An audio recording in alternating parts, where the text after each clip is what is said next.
So, a friend of mine, maybe you've heard of him, his name is The Engineer. He sent me footage of some people teleport blocking him as soon as he logged into the duel arena. This was before the recent nerf, and we realized that they were doing it so quickly and so consistently that they are using a bot script to do it. Basically, they don't even need to be looking at the screen, and the bot will attack anybody that logs into that area. I had a few questions. Are these guys working together? How much have they profited? Are we able to anti-PK these botters? Of course, I'd like to examine who these people are and how deep the rabbit hole goes. But first, a little history. Resources were once scarce in RuneScape. Players would often find themselves in a fierce competition to mine coal. You'd compete by trying to be the first one to harvest the resource once it spawned. This was the case for Lumbridge cows for their bones and leather, with Draenor Village willow trees for logs, and red chinchampas in the Feldup Hills. But the wilderness expands the domain of ways in which players can compete with one another. Instead of simply being the first one to the resource,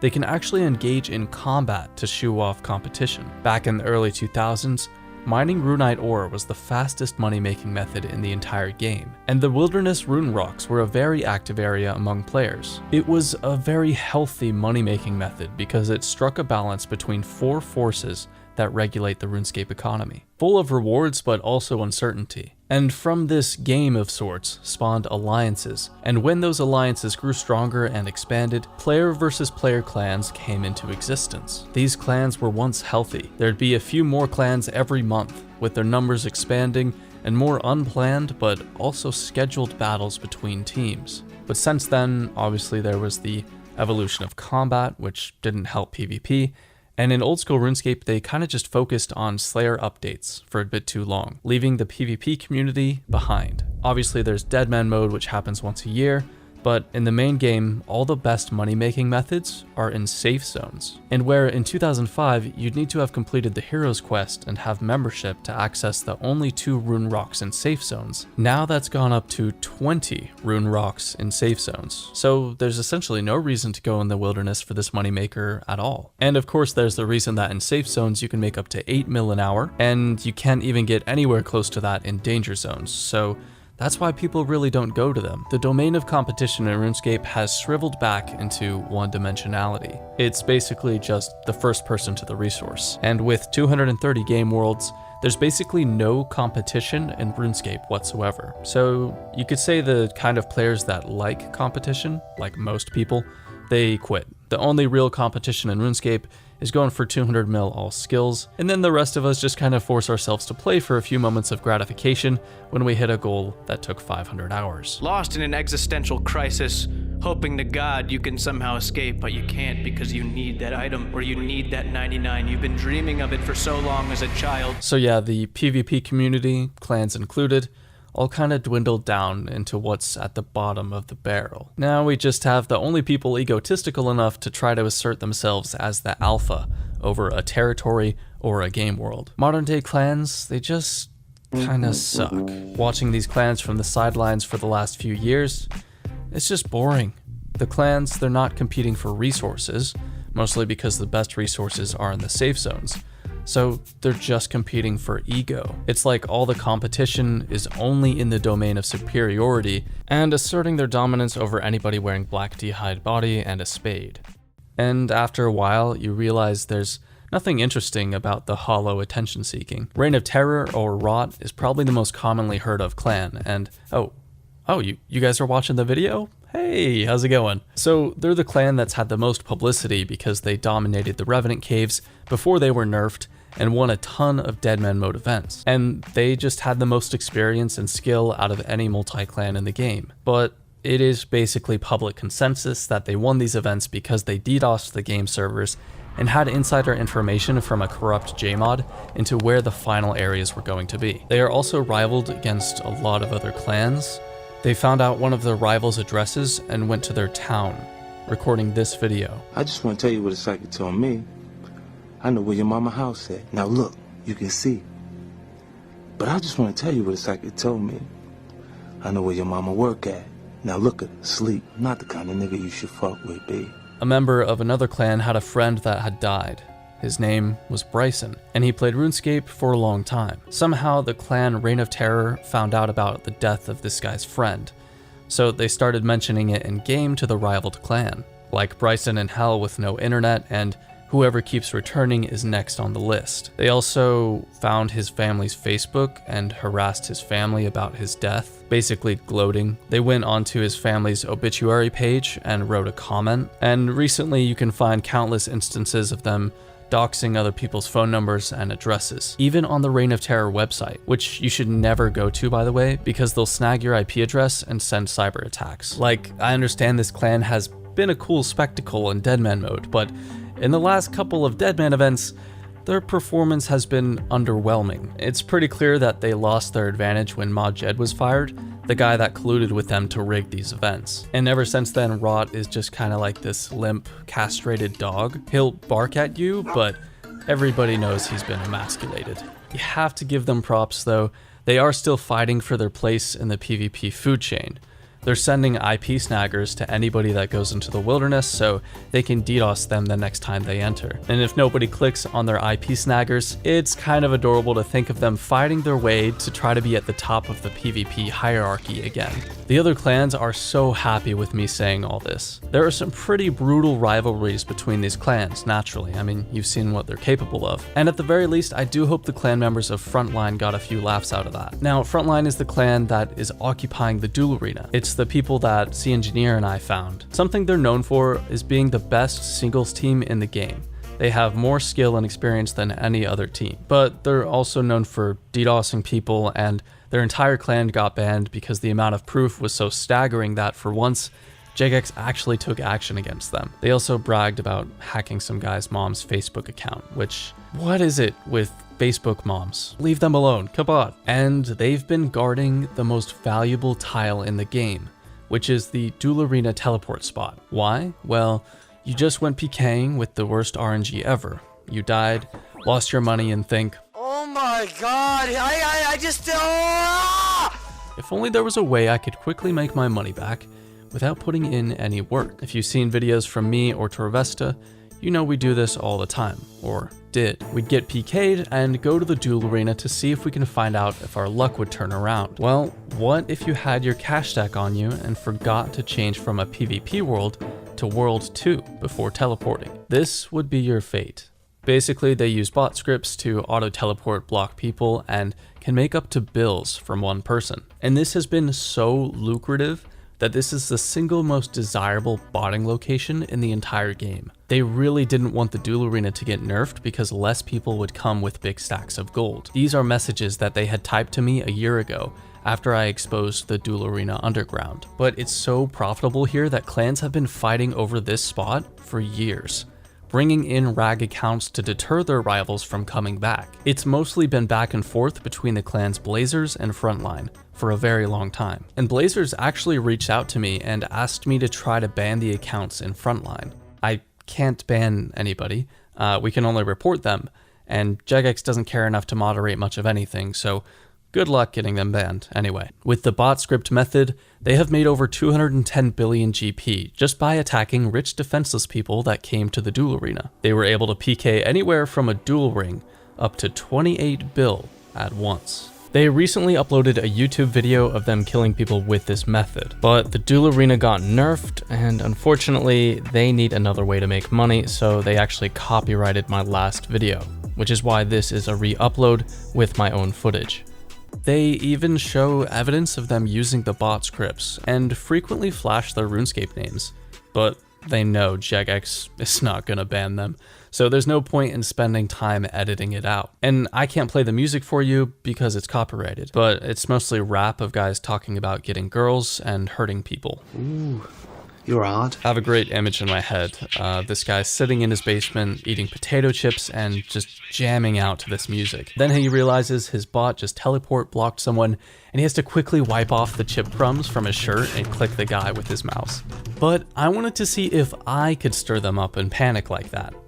So I geared up and went out to cause some mayhem.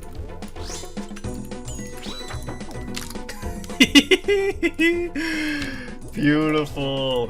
Ziprak God sword. In hindsight, killing these people was a little unfair. These guys don't know how to PK, they're just the teleblock slaves for the best PKers in the clan, who will log in after the opponents have been TB'd. These guys have the best PKer in the game, 1013. He won the last Deadman Mode tournament. I fought him earlier this year, but I wouldn't have fought him if I knew it was him, obviously. Basically, his friend had come up to me begging to NH stake. Turns out when I agreed, he logged out and 1013 logged into the account. Some people think this is kinda low, kinda weird thing to do, and I gotta be honest, I kinda agree with that because it's spineless on behalf of the person that gets their friend to PK for them, and then it's deceptive on the part of the PKer that logs into the account. And honestly, you're not a real friend if you let your friend back out of a fight. It just devalues any sense of achievement from getting good at PKing. But for these clans, it's common practice. They do it all the time. I mean, this is nothing compared to the other stuff they do, but in general, they do try to see who can speedrun the most despicable behavior the fastest. And they do that quite a bit. But yeah, even though I got ulted, yeah, I won. 1-2 out of 3. Also, now that I'm in post, I realize that I was using a worse staff than he was. What am I doing? Anyway, I realized he was too good for me though, and I'm familiar with most of the best PKers in the game, so I wanted to know who he is. He said Hemte. I hadn't heard this name before, so I look him up on YouTube, and turns out this Hemte guy sells cheat scripts for PKing. And yeah, if you're gonna tell a player moderator that, then of course I'm gonna report you. So yeah, I reported him to Jagex. And a few days later, I suddenly get a ton of messages at once, calling me out for being a snitch. Well, thanks, Captain Obvious. Of course I am. I'm RuneScape's #2 snitch right behind Sir Pugger. Have you seen my videos? One of the Frontline members commented to me on Reddit, which enabled me to use his Reddit account to look at what other lovely things he had to say to the world. Now, there was so much negativity, I couldn't help but spit my drink out at this one. It's just one out of hundreds of horrible, nasty messages, but what he says is, doesn't mean you have to be nasty person to another person. Let's compare these two messages side by side. I didn't know a single man could be such a nuanced, deep character with so many different perspectives. He is the most interesting man in the world. And in present day, unfortunately, the most interesting man in the world's Reddit account got suspended. Man, they just ruined our fun. Anyway, this all goes to show we got some really interesting characters. Overall, they were salty that I got lucky and won against their best PKer. Quite a bit later, I was playing Deadman mode, and some guy asked me if I wanted to NH stake Just a Shirt Plate Body for Just a Shirt Plate Body in the main game. Worth around 50 mil old school, I accepted. He traded over the plate body in Deadman mode, and we both logged into the main game to do the fights. But yeah, turns out it wasn't the guy that asked me. I got ulted again. Of course, the guy kept lying in Deadman mode even when I traded over both the plate bodies. He kept saying it was him and that I was acting weird for asking questions about who he is. And I was really curious who this guy was that was beating me. So I asked one of my friends. Panic, the YouTuber with 93,000 subs, he's a friend of mine and is one of the best PKers in the game. So I trust his guesses when he says he thinks it's an Australian PvP clan. He asks me why I'm asking, also asks me if I went against them, if I won, and he also makes a few guesses at who could be on the account. He was trying to be helpful, which I appreciated. I hadn't heard those names before, and afterwards, I continue rematching because I wanted to make my money back and I thought I could beat him. I lost about 250 mil. Which kind of sucked, but it was entirely my fault for knowing that I was getting ulted by some person I didn't know, and continuing to rematch anyway. 3 weeks later, after the Deadman tournament is over, Panic messages me and asks me if I'm online. I say yes sir, and he sends me a screenshot of the PvP performance tracker from those very fights I had with the Australian clan. Turns out, it was him on the account. And by complete coincidence, I had been asking him who it was while we were doing the fights. Did you versus him or something? Did you win? Oh, fuck. So yeah, I tell him it was slimy for him to do that and that he wasn't honest with me. But at least now he's coming to me with the truth to make things good again, which I can respect. Plus, what's done is done. There's no point getting angry after the tournament is over. 10 minutes later, a video goes up on his YouTube channel that's exactly 8 minutes and 1 second long, has an 80-second mobile game ad, and the entire video is just our fights, with his friends in the background, happy at how they got someone better than them to PK on their account. Fucking, we're just baiting everyone, bro. Jesus Christ. This guy. So, yeah, the man only came to me with the truth because he needed to put out his sponsored video for a payout. Everything he says in the pinned comment and DMs with me completely contradicts what's happening in the video. Like, he says he didn't know I'm Endeavorant, the account I was PKing on, even though I've competed with that RuneScape name in many tournaments against him in the past. I like how he says he figured I would want to fight him, but when I was actually fighting him, he made up this elaborate game of cat and mouse, suggesting who else it could be on the account. Turns out, Panic had actually learned how to do NHPKing from 1013 himself, the guy that had ulted me before, and also hangs out with all the other cool kids from the Frontline clan, and their behavior must have rubbed off on him. You told me to make a video out of this.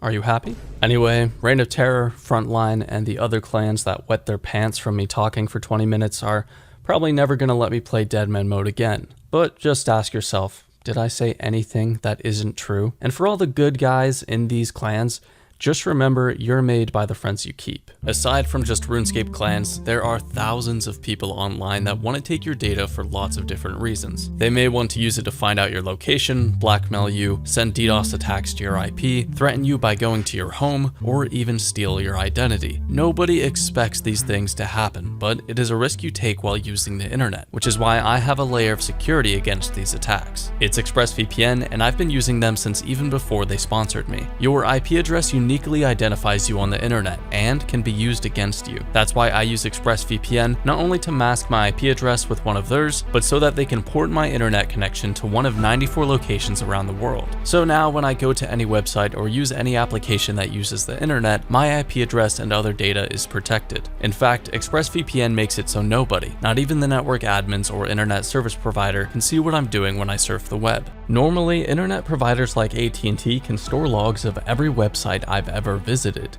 and legally sell this data to anyone, but not with ExpressVPN. ExpressVPN also unlocks tons of region-locked content, which is super helpful on Netflix. For example, during the cold winter months, I like to binge the Harry Potter series, but they're not available in the United States. So I simply switch my country to Australia, and voila, every Harry Potter video immediately available, all while using the #1 rated VPN in the world. So go to expressvpn.com/KempQ or click the link in the description to learn how to get 3 months for free. And thanks to ExpressVPN for sponsoring this video.